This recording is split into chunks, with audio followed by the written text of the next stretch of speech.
बिस्मिल्लाहिर्रहमानिर्रहीम। हमने कल जो टॉपिक पढ़ा था उसमें हमने एक डेफिनेशन कल की थी वोल्टेजेस की, जिसको हम पोटेंशियल डिफरेंस कहते हैं। तो आपको याद होगा कि मैंने जब आपको इलेक्ट्रिक फ्लक्स पढ़ाया था तो इलेक्ट्रिक फ्लक्स का यूनिट मैंने आपसे कहा था कि वोल्ट मीटर होता है।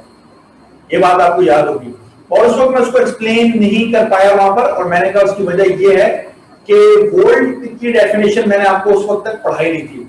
लेकिन अब चूंकि हम अपने पिछले लेक्चर में वोल्ट को स्टडी कर चुके हैं, सो हम एक बहुत अच्छी पोजीशन पर हैं कि हम इलेक्ट्रिक फ्लक्स का जो ऐसा यूनिट है जिसको मैंने वोल्ट मीटर कहा था, उसको अब हम देख लेते हैं कि वो यूनिट कैसे बना था। तो सबसे पहले तो मैं वो आपको समझा दूं, ठीक है।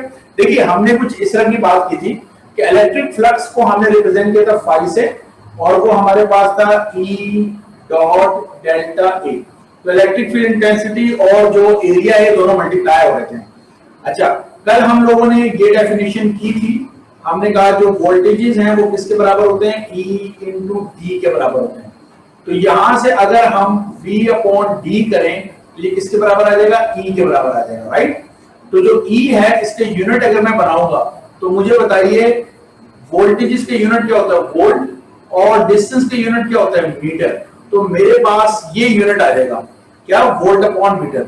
तो मैं यहाँ पर अब फ्लक्स का यूनिट बनाते वक्त E की जगह पर कौन सा यूनिट रख रहा हूँ, volt upon metre, multiply by area का यूनिट क्या होता है, मीटर स्क्वायर।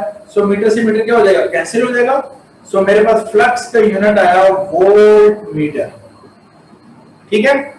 ये है वो यूनिट जो कि वहां पर उस वक्त मैंने बनाया था, लेकिन मैं वहां पर ये आपको एक्सप्लेन नहीं कर सका। मैंने कहा था कि ये आगे चल के मैं आपको एक्सप्लेन करूंगा। सो मेरा ख्याल है ये क्लियर है ना। जैसा कि आप लोग इसको देख सकते हैं कि ये बिल्कुल सिंपल सा हमने किया है, जिसका मतलब ये है कि ये आसानी से हमारे ध्यानों में जा सकता है। अब आगे हम एक और डेरिवेशन करने वाले हैं। ये डेरिवेशन बेसिकली बहुत आसान सी चीजें जो है हमने कल टॉपिक पढ़ा था। आपको ऐसा लगेगा शायद वही टॉपिक मैं दोबारा आपको पढ़ा रहा हूं, लेकिन थोड़ा सा सेंस चेंज है, और जो सेंस चेंज है उसको आप समझ लीजिए कि वो है क्या। देखिए, एक बात तो ये है, पहले मैं जरा इस टॉपिक के बारे में हेडिंग लिख दूं और फिर मैं समझाता हूं कि टॉपिक है क्या।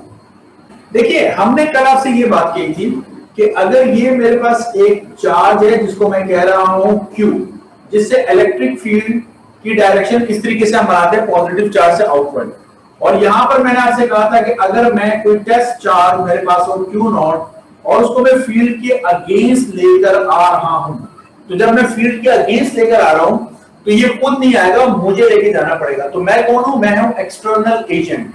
मैं एक्सटर्नल एजेंट वर्क करके इसको यहां से उठा के यहां पे लेकर आऊंगा, और इस दौरान जो डिस्प्लेसमेंट होगा उसको मैंने किससे प्रेजेंट किया था, डेल्टा आर से। तो याद रखिएगा, एक तो बात ये हो गई कि वर्क डन कर रहा है, वर्क डन बाय कौन, एक्सटर्नल एजेंट। और आपने याद रखना, work done by external agent हमेशा क्या होता है, पॉजिटिव होता है, ये याद रखिएगा।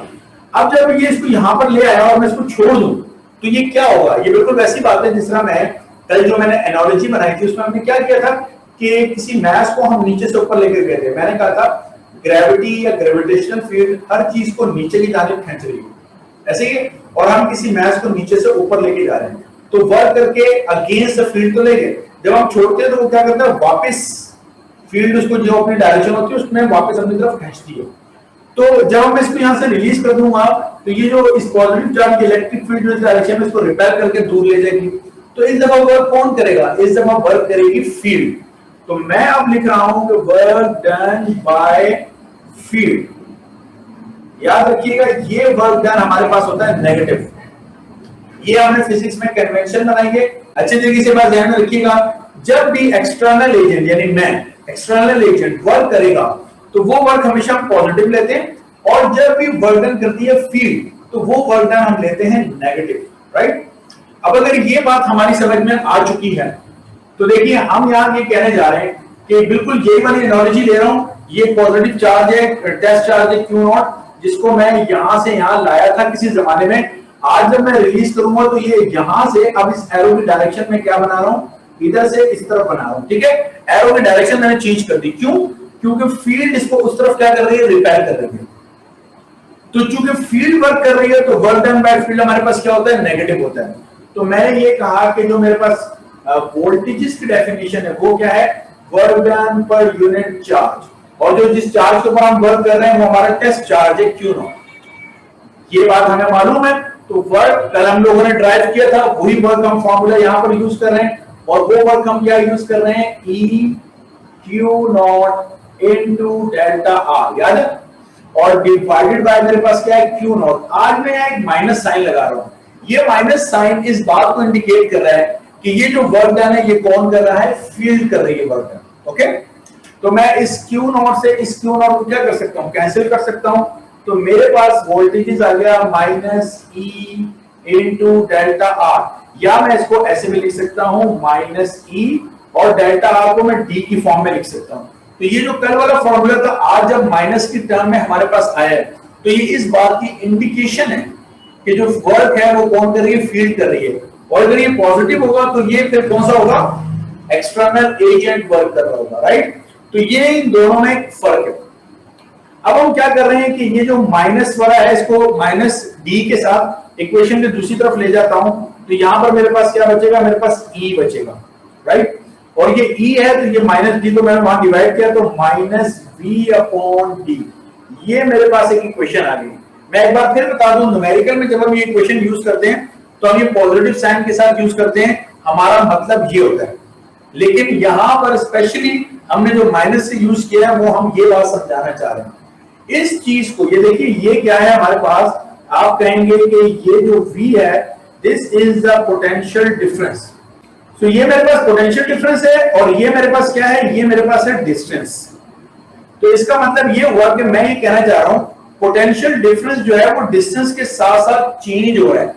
पोटेंशियल डिफरेंस डिस्टेंस के अकॉर्डिंगली अपने आप को चेंज कर रहा है। और जब ये बात होती है तो इसे हम कहते हैं पोटेंशियल ग्रेडियंट। ये लफ्ज अच्छी तरीके से याद रखिएगा। ये ग्रेडियंट हम लोग फिजिक्स में इसके लिए जो दूसरा लफ्ज इस्तेमाल करते हैं वो लफ्ज इस्तेमाल करते हैं स्लोप। तो स्लोप का मतलब जैसे हमारे घरों के बाहर एक स्लोप सा होता है, जैसे मोटरसाइकिल या कार हम घर के अंदर लेके जाते हैं, या कुछ स्लोप होता है जिसमें हम किसी चीज को ऊपर लेके जाते हैं। तो कहने का मतलब ये होता है कि स्लोप क्या करता है, हर पॉइंट पर हाइट को चेंज कर रहा होता है। तो हमारे पास पोटेंशियल ग्रेडियंट का मतलब ये है कि डिस्टेंस के साथ साथ पोटेंशियल डिफरेंस में आने वाला वेरिएशन ये कहलाता है पोटेंशियल ग्रेडियंट। ओके, तो पोटेंशियल ग्रेडियंट किसको कहते हैं, आज हमें पता चला कि पोटेंशियल ग्रेडियंट यानी ये जो सारा लफ्ज है ये हम कहते हैं इलेक्ट्रिक फील्ड इंटेंसिटी को। तो अगर हमसे कोई पूछे जनाब के इलेक्ट्रिक फील्ड इंटेंसिटी का कोई दूसरा नाम बताएं तो हम उन्हें बताएंगे पोटेंशियल ग्रेडियंट, जिससे हमारा मतलब क्या होगा कि वोल्टेजेस या पोटेंशियल की वैल्यू में विद रिस्पेक्ट टू डिस्टेंस आने वाला चेंज, राइट। तो ये चीज को मैं इस तरीके से ऐसे करके पूरा एक बॉक्स बनाया। अब हम एक बात और जानते हैं, हम ये बात जानते हैं कि हमारे पास ये जो इलेक्ट्रिक फील्ड इंटेंसिटी है it is a vector quantity. तो अगर ये वेक्टर क्वांटिटी है तो मैं जरा कुछ इसको इस तरीके से लिख सकता हूं कि अगर मैं electric field intensity x direction में बात कर रहा हूं तो आप बोलेंगे इसको लिखो minus V upon delta X. तो इस दफा जो डिस्टेंस चेंज हो रहा है वो सिर्फ एक्स डायरेक्शन में हो रहा है। तो अगर मैं इसको लिखूं electric field intensity in Y direction तो मुझे इसको लिखना चाहिए minus V upon delta Y, यानी वोल्टेजेस चेंज हो रहे हैं वाई एक्सिस के लिहाज से। तो ये इलेक्ट्रिक फील्ड इंटेंसिटी का वाई कंपोनेंट है। इसी तरीके से अगर इलेक्ट्रिक फील्ड इंटेंसिटी का जेड कंपोनेंट मैंने लिखना है तो मैं लिखूंगा कि वोल्टेजेस चेंज हो रहे हैं किसके साथ, डेल्टा जेड यानी जेड एक्सिस के साथ। तो एक्स एक्सिस के साथ वोल्टेजेस का चेंज होना this is the X component of the electric field. Y axis के साथ वोल्टेजेस का चेंज होना this is the Y component of the electric field. Z axis के साथ वोल्टेजेस का चेंज होना this is the Z component of the electric field. ये है ये टॉपिक, जो टॉपिक हमें सिर्फ ये तमाम टॉपिक को हम कल वाला ही टॉपिक कहेंगे।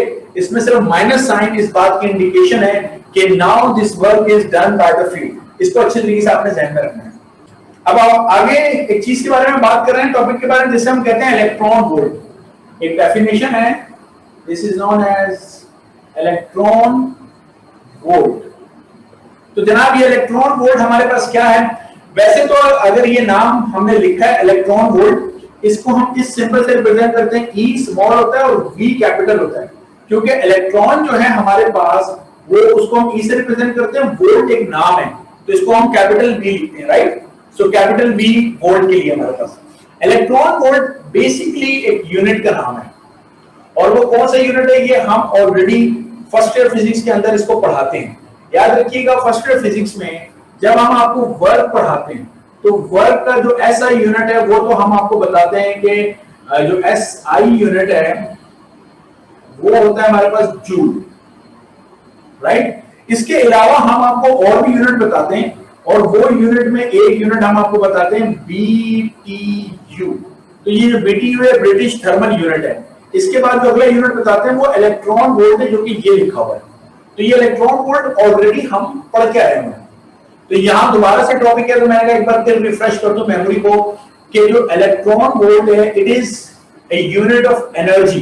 वर्क का मतलब ये है कि हम किसको डिस्कस करने जा रहे हैं, एनर्जी को। देखिए एक बात तो आप जरा समझिए, और वो बात ये समझिए कि हमने जो फर्स्ट ईयर फिजिक्स है उसका जो चैप्टर था, चैप्टर नंबर 7, जिसका नाम था वर्क, पावर एंड एनर्जी। तो उस चैप्टर का आगाज हमने जिस टॉपिक से किया था वो था वर्क। हमने वर्क समझाया, वर्क की टाइप समझाई, हमने आपको ये बताया कि कब वर्क होता है और कब बावजूद ये कि कोई चीज हमें काम करती हुई नजर आती है बट अकॉर्डिंग टू फिजिक्स वो वर्क नहीं कर रही होती। जब एंगल हमने बताया था 90 डिग्री, फिर हमने उसी वर्क को ग्रेविटेशनल फील्ड के साथ अटैच कर दिया, फिर उसी वर्क के जरिए हमने कंजर्वेटिव फील्ड समझाया, फिर उसी वर्क के जरिए अगर आपको याद हो तो हमने पोटेंशियल एनर्जी की डेरिवेशन की, उसी वर्क के जरिए हमने काइनेटिक एनर्जी की डेरिवेशन की। So the main concept in physics is the work, is not the energy. ये प्लीज अपने ध्यान में रखिएगा।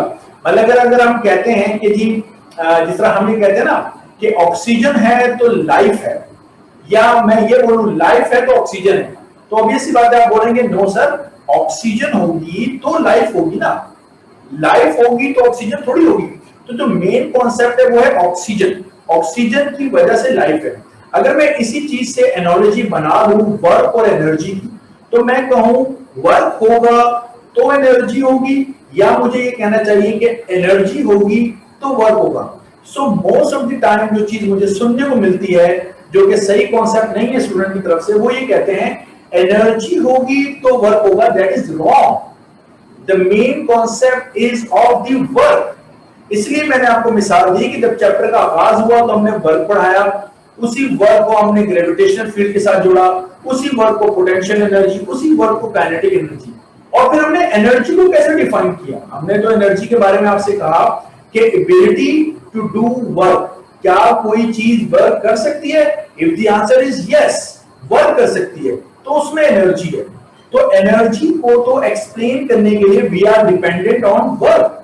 तो जो मेन कॉन्सेप्ट है be careful, that is about the work. इसलिए फिजिक्स में आप ये देखेंगे कि हर जगह वर्क वर्क और वर्क की ही बातें हो रही होती हैं, राइट। ये बहुत अच्छी तरीके से अपने ध्यान में रखिएगा। सो हम मेन कॉन्सेप्ट की बात करते हैं। तो यहां पर भी मैं आपसे ये कहूंगा कि इलेक्ट्रॉन वोल्ट जो कि हम एनर्जी के लिए यूज कर रहे हैं, दर हकीकत मुझे ये कहना चाहिए कि ये वर्क का यूनिट है। हमने फर्स्ट टाइम आपको वर्क का पढ़ाया है, ओके। तो हम ये कहते हैं मिसाल के तौर पे ये मेरे पास एक चार्ज पार्टिकल है और इस चार्ज पार्टिकल को मैं मूव करवा रहा हूं। तो मैं इस चार्ज पार्टिकल को कैसे मूव करवा रहा हूं? तो मैं इस पे वर्क कर रहा हूं, तो वो वर्क डन, और ये चार्ज पार्टिकल क्या क्यू है, work done per unit charge. क्या किसी चीज को हम वोल्टेजेस नहीं कहते? तो मैं अगर इस क्यू को इक्वेशन की दूसरी तरफ ले जाऊं, कल मैंने ये इक्वेशन आपको बताई थी, तो वर्क बराबर होता है वी क्यू के। और अगर ये मेरा जो चार्ज है ये कौन हो, इलेक्ट्रॉन हो, तो मैं इस क्यू की जगह पर लिख सकता हूं ई, और साथ में मैंने लिख दिया वी। तो ये जो ई वी है यानी charge of the electron multiply by the voltages, that gives me the energy. और इस एनर्जी से चूंकि मैं इस चार्ज पार्टिकल को मूव करवा रहा हूं, तो मैं ये कह सकता हूं कि work done to move a charge, किसी चार्ज को मूव कराने के लिए जो वर्क करना पड़ता है वो उसकी क्या कहलाती है, काइनेटिक एनर्जी कहलाती है। आसान सी बात है, यानी उसको मूव कराने वाली energy is known as the kinetic energy. Now work done to move a charge is basically EV and the kinetic energy is half mv square। अब आप देखिए मैंने इस v को थोड़ा सा कर्व बना के लिखा है because I know kinetic energy के फॉर्मूले में this v is the velocity और यहां पर ये जो v है दिस इज द वोल्टेजेस। सो आपको उनके दरमियान कोई डिफरेंस रखना पड़ेगा या आपके दिमाग में ये बात ये कॉन्सेप्ट बिल्कुल सॉलिड होना चाहिए कि ये जो v लिखा हुआ है ये वोल्टेजेस को रिप्रेजेंट कर रहा है, ये जो v है ये वेलोसिटी को रिप्रेजेंट कर रहा है, वोल्टेजेस वेलोसिटी। और ये कह सकते हो कि ये इक्वेशन वोल्टेजेस और वेलोसिटी के दरमियान एक रिलेशन बता रही है। और अगर आपने इस फर्क को मेंटेन नहीं किया तो गलती कर सकते हैं, आप v से v को कैंसिल कर सकते हैं तो गलत हो जाएगा।